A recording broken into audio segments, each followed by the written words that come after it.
Hello, good evening. എല്ലാവർക്കും വീണ്ടും ഒരു വീഡിയോയിലേക്ക് സ്വാഗതം. ഇന്ന് ചെയ്യാൻ പോകുന്ന ഒരു അടിപൊളി സ്പെഷ്യൽ എഗ് ബുർജിയാണ്. അത് എങ്ങനെ ഉണ്ടാക്കാൻ നോക്കാം. വീഡിയോയിലേക്ക് പോകുന്നതിന് മുമ്പ് ഒന്ന് ഓർമ്മിപ്പിക്കുന്നു, വീഡിയോ ഇഷ്ടമായ എല്ലാവരും ഷെയർ ചെയ്യുക, ലൈക്ക് ചെയ്യുക, കമൻറ്റ് ചെയ്യുക, സബ്സ്ക്രൈബ് ചെയ്യുക.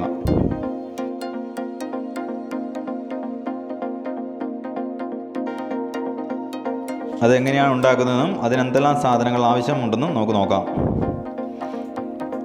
അതിനായി ചെറുതായി എരിഞ്ഞ പച്ചമുളക്, സവോള, അതുപോലെ മല്ലിയില, തക്കാളി, ചിക്കൻ സോസേജ്, ഇത്രയും സാധനങ്ങളാണ് എടുത്തിട്ടുള്ളത്. അതുകൂടാതെ 3 മുട്ട എടുത്തിട്ടുണ്ട്. ഒരു പാത്രം അടുപ്പിലേക്ക് വെച്ച് വെളിച്ചെണ്ണ ഒഴിക്കാം. വെളിച്ചെണ്ണ ചൂടായി വരുമ്പോൾ നമുക്കതിലേക്ക് സവോള, പച്ചമുളക് ചെറുതായി എരിഞ്ഞത് ചേർത്ത് കൊടുക്കാം.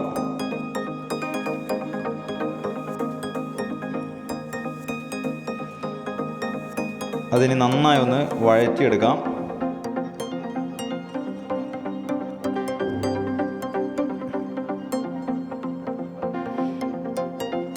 അതൊന്ന് വഴണ്ട് റെഡിയായി വന്നിട്ടുണ്ട്. അതിലേക്ക് തക്കാളി കൂടി ചേർത്ത് കൊടുക്കാം. അതിനുശേഷം അതും നന്നായി ഒന്ന് വഴറ്റിയെടുക്കാം.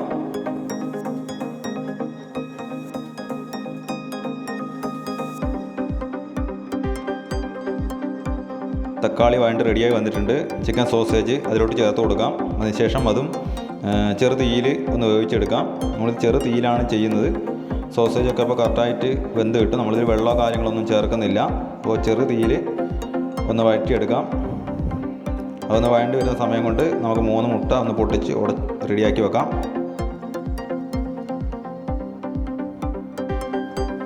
മുട്ട ഒരു പാത്രത്തിലേക്ക് ഇട്ട് പൊട്ടിച്ചിട്ട് നമുക്ക് അതിലൊന്ന് ബീറ്റ് ചെയ്തെടുക്കാം.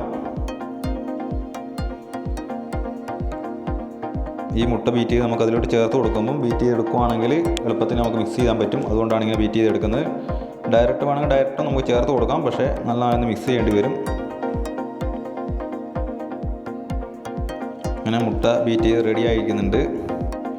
നമ്മളെ സോസേജ്, സവോള, തക്കാളിയൊക്കെ വഴണ്ട് റെഡിയായി നിൽക്കുന്നുണ്ട്. അതിലേക്ക് കുറച്ച് ഉപ്പ് ചേർത്ത് കൊടുക്കാം, കുരുമുളക് പൊടി ചേർത്ത് കൊടുക്കാം, കുറച്ച് മഞ്ഞൾ പൊടി ചേർത്ത് കൊടുക്കാം.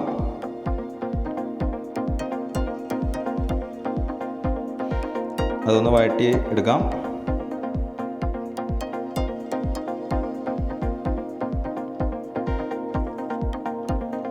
ഇനി അതിലേക്ക് നമുക്ക് ബീറ്റ് ചെയ്ത് വെച്ച മുട്ട ചേർത്ത് കൊടുക്കാം. മുട്ട കൂടി ചേർക്കുമ്പോൾ നമ്മൾ തീ കൂട്ടുന്നില്ല. തീ ആ ചെറു തീയിൽ തന്നെ നമുക്ക് വേവിച്ചെടുക്കാം, അല്ലെങ്കിൽ കരിഞ്ഞു പോകും. അത് ശരിക്കും ഡ്രൈ ആയിട്ട് കിട്ടില്ല. അപ്പോൾ നമുക്ക് നന്നായി മിക്സ് ചെയ്തെടുക്കാം.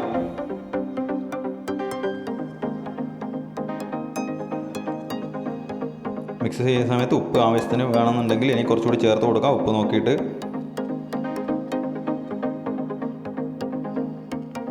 അങ്ങനെ ഏകദേശം നമ്മൾ എഗ് ബുർജി, സോസേജ് വിത്ത് എഗ് ബുർജി നല്ല ഡ്രൈ ആയി വന്നിട്ടുണ്ട്.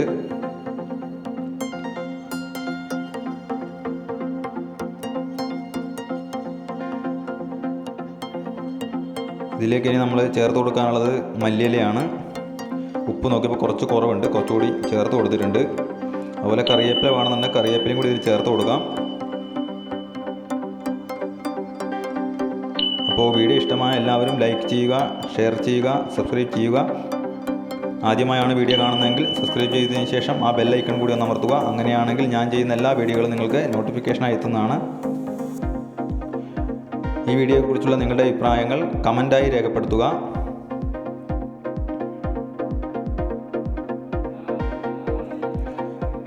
അങ്ങനെ റെഡിയാണ്. നമുക്കിതൊരു പാത്രത്തിലേക്ക് മാറ്റാം. വളരെ സിമ്പിളായിട്ട് ഉണ്ടാക്കാൻ പറ്റുന്ന ഒരു ഡിഷാണ്. അപ്പോൾ എല്ലാവരും ഒന്ന് ട്രൈ ചെയ്ത് നോക്കുക. സോസേജൊക്കെ ഇപ്പോൾ എല്ലാ കടകളും തന്നെ മേടിക്കാൻ കിട്ടും. പണ്ടൊക്കെ ആണെങ്കിൽ മേടിക്കാൻ കിട്ടാത്തൊരു പ്രശ്നമൊക്കെ ഉണ്ടായിരുന്നു. അപ്പോൾ വീണ്ടും പുതിയൊരു വീഡിയോയുമായി നമുക്ക് കാണാം. അതുപോലെ എല്ലാവർക്കും bye bye. Thanks for watching.